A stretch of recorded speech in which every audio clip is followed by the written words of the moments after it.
मैं अन्नपूर्णा देवी जो लोकसभा की सदस्य निर्वाचित हुई हूँ, क्योंकि निचले स्तर पर उस आंगनवाड़ी कार्यकर्ता के लिए इतनी परेशानी होती है, इतने काम लाद दिए जाते हैं और बड़ी हैरानी सी महसूस करती है, जिसके कारण से उसकी व्यवस्था करना बहुत ज़रूरी है। मानदेय बहुत कम भी है और उनको स्थायी करने की आवश्यकता इस समय लगती है, क्योंकि वो यह कम मानदेय में इसलिए जो नौकरी करती है कि कम से कम यह मैं स्थायी रूप से यहाँ हो जाऊंगी और मेरे परिवार का पालन पोषण कर सकूंगी। इसी आशा के साथ में वो कम मानदेय में भी काम करती रहती है। जितना हो सके इस वीडियो को लाइक जरूर कीजिएगा। ज़्यादा तो मुझे कुछ कहना नहीं है, परंतु जिस तरह से आंगनवाड़ी कार्यकर्ताओं को इसमें उनकी दशाओं के सुधार के लिए जो कदम उठाए जाने हैं, इसके बारे में मैं कुछ बातें कहना चाहूँगा कि आंगनवाड़ी कार्यकर्ताओं को रोजगार के निमित्त रूप से उनका मानदेय से बदलकर वेतन करना ये निश्चित रूप से बहुत ही आवश्यक है। इन्हें स्थायी करना चाहिए। भुगतान समय पर नहीं होता है, सेवा का कार्य ज़्यादा है, मानदेय कम है, उन्हें स्थायी कर मानदेय बढ़ाने की आवश्यकता इसमें लगती है।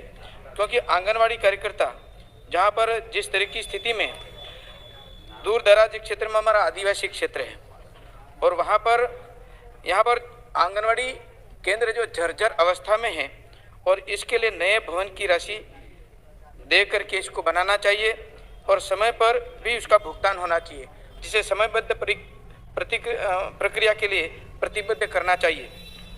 धात्री माताओं एवं आंगनवाड़ी केंद्र गर्भवती माता, बच्चे और उनके वजन और पोषण की व्यवस्था सुचारू रूप नहीं हो रही है, उसे व्यवस्थित करना चाहिए।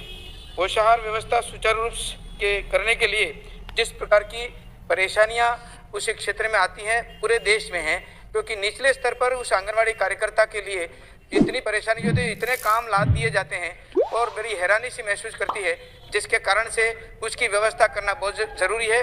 मानदेय बहुत कम भी है और उनको स्थायी करने की आवश्यकता इस समय लगती है, क्योंकि वो यह कम मानदेय में इसलिए जो नौकरी करती है कि कम से कम यह मैं स्थायी रूप से यहाँ हो जाऊंगी और मेरे परिवार का पालन पोषण कर सकूंगी।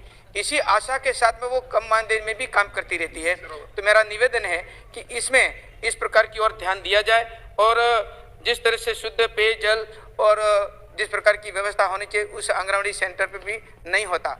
और निश्चित रूप से जो मैं निवेदन करना चाहूँगा कि आंगनवाड़ी सेंटर बहुत उस क्षेत्र में जर्जर अवस्था में और नए बनाने की आवश्यकता है, उसकी भी पूरी राशि अलॉटमेंट करके बनाना चाहिए, तभी जा करके यह काम निश्चित रूप से होगा। और अधिकतर चयन प्रक्रिया में ये होता है जहाँ राजनीति के दबाव, जैसे साल भर और 1.5 साल 2 साल तक ये प्रक्रिया चलती रहे तो उस आंगनवाड़ी सेंटर चलता कैसे होगा। इसलिए कोई सरल प्रक्रिया बनाई जाए जिसके कारण से यह व्यवस्था सही ढंग से चल सके। बहुत बहुत धन्यवाद। करीब 132 माननीय सदस्यों ने दोनों सदन में मिलाकर के बहुत ही सार्थक चर्चा की है और भविष्य में भी इस चर्चा का एक एक शब्द आने वाली हमारी यात्रा में हम सबको काम आने वाला है और इसलिए हर बात का अपना एक महत्व है, मूल्य है। मैं सभी माननीय सांसदों ने अपनी बात के प्रारंभ में तो पहले ही कहा है कि हम इसका समर्थन करते हैं और इसके लिए मैं सबका हृदय से अभिनंदन करता हूं, हृदय से आभार व्यक्त करता हूं।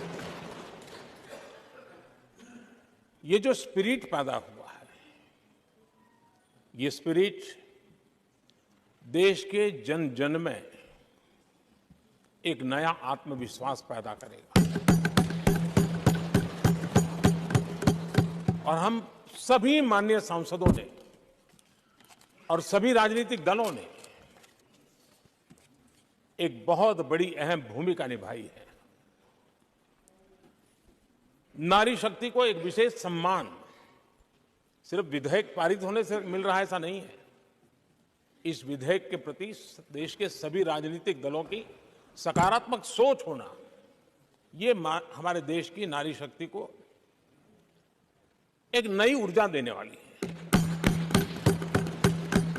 एक नए विश्वास के साथ राष्ट्र निर्माण में योगदान देने में नेतृत्व के साथ आगे आएगी। ये अपने आप में भी हमारे उज्जवल भविष्य की गारंटी बनने वाली है। आदरणीय सभापति जी, मैं इस सदन का समय ज्यादा लेता नहीं हूं। मैं सिर्फ जो भावना आपने व्यक्त की है उसके लिए आभार व्यक्त करता हूं। चर्चा भी उत्तम करने का प्रयास हुआ है।